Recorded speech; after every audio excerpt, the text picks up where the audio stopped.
as, if I would call it a caution point, yes, is to think in a discerning manner. To think in a discerning manner meaning you need to actually choose your kind of big and then think it. Big is relative to who we are talking about or what we are talking about. Somebody can have, let's say, 20,000 cedis in his account, and it's like, I can stop work and be on my own.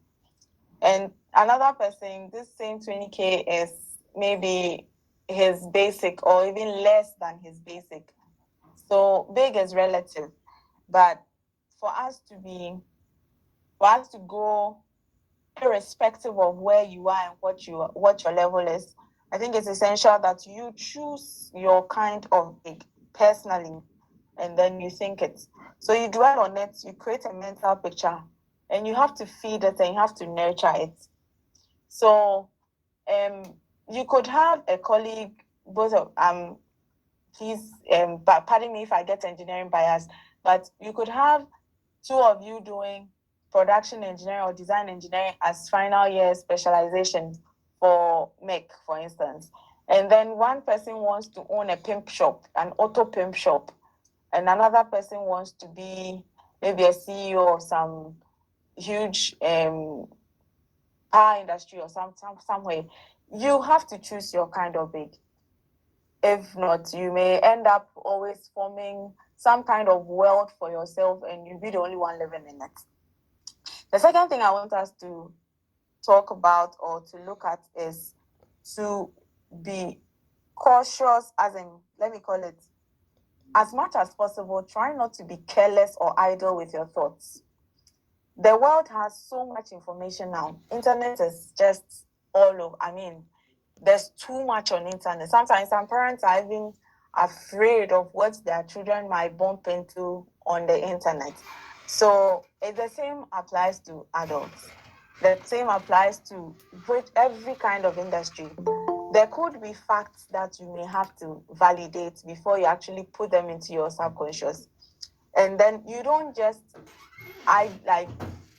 be careless around it, like, okay, so I'm thinking big. One day you're going around, what do you call it? I want to be this.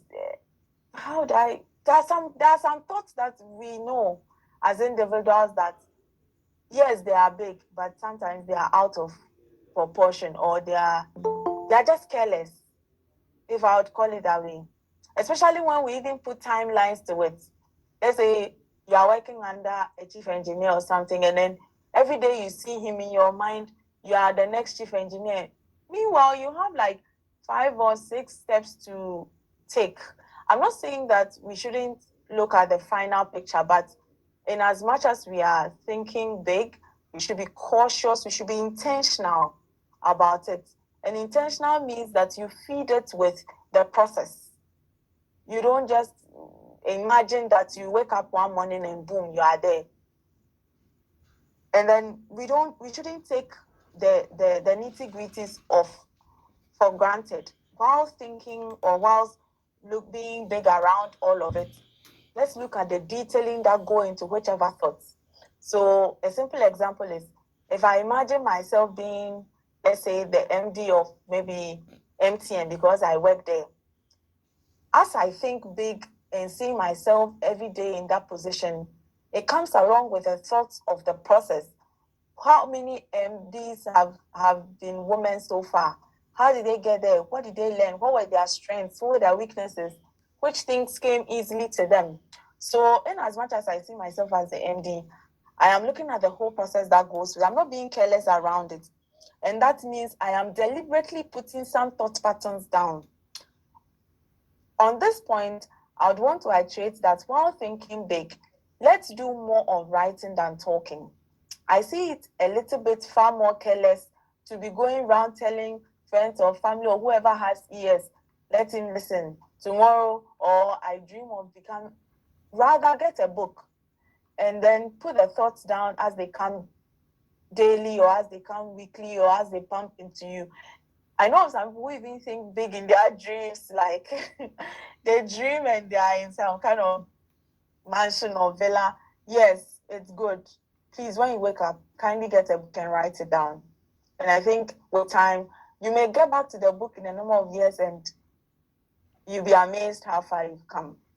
The third thing I want us to look at is to make sure that you're ignorant of the laws of life, destiny, and kingdom.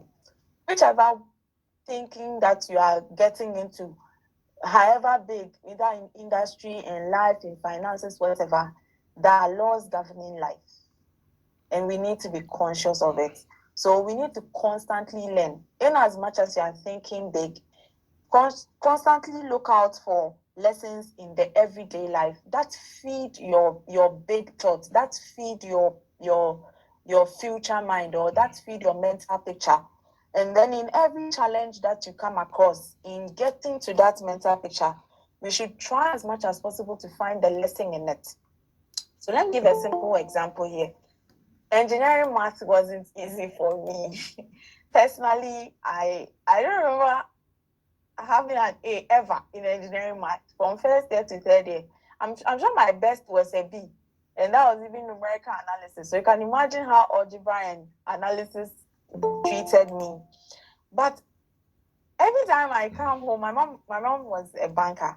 I used to tell her that I think this course is teaching me how to work later in life. Like, it's telling me how to take time, my ability to break down complex things into everyday stuff or task.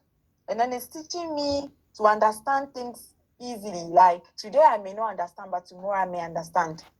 So whilst thinking big, I feel that it is essential that we do not go ignorant of the laws of life, nature, destiny, kingdom, anything, whatever the lessons are in there. There are certain things that your bosses may give to you, or me, my boss may give to me away. At the end of the day, I finished the task and I noticed that this task was just to help me be able to relate to a certain supposedly difficult co-worker. Just by relating, telling how far the PO is it signed, oh, where has it gotten to? Which manager's tray is it in? Okay, let me follow up, let me do. By the time I'm through and everything is done, I noticed that, oh, so it was just for me to be able to relate well with this guy that everybody is saying he's so tough. So quickly, let's go to, I believe I'm making that, okay, when we are through, probably there will be questions, then take it. The fourth thing I want us to also be cautious about while thinking big is the word abuse and misuse. Sometimes life, work, we get so busy, the world is always moving today, this, tomorrow, that, but you find yourself sometimes in a solitary place where you can actually go through thoughts. There are a lot of philosophies when it comes to life, but I feel that sometimes, or in our quest to think big and look at the bigger picture, we abuse some of the philosophies that come with life. Let me give a simple example. Some people, some of us, maybe because of our jobs or stuff like our routines, build unhealthy weights. I'm talking about personal, like you can feel that you are growing big or you are growing heavy or you are eating late, your tummy is bulging small. You can take walks, constant simple walk or jogging once in a while when you feel like it, because maybe work will not allow you to make it very regular, but at least once in a while you can start them gradually. But there's this, I think there's a scripture that the wicked runs when no one is chasing him or something. And I once told a colleague to jog, he told me that he's not a wicked man. He can't run when no one is chasing him. It's an abuse of philosophy. But this same guy wants to be so, like, he wants to own companies or a conglomerate or something. What is the health with which you are going to manage these things? How healthy are you now? How fit is your body to last to meet that goal you are thinking big of? So let's be conscious so that we do not abuse or misuse some philosophies that govern life.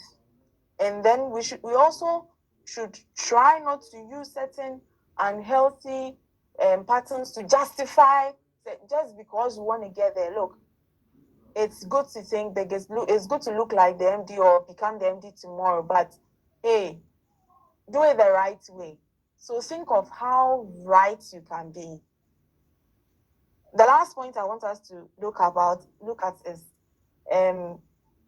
the world is rapidly changing, like rapid. I sometimes look at my nieces and the confidence with which they ask me certain questions, or even my brothers certain questions. I'm like, hey, this is how far antenatal drugs can be, or I don't know, but it's really rapid.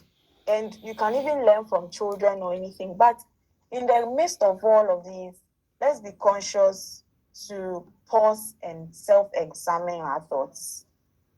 Let's be conscious to pause and self-examine our thoughts. Don't let us be carried away with is there every new app that you should have on your phone?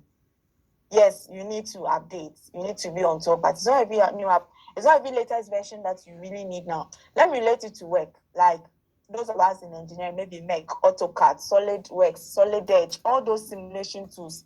Yes, you may be a fan or you want to be one of the best designers of such, but do you really need to download each and every version that comes? Like, really?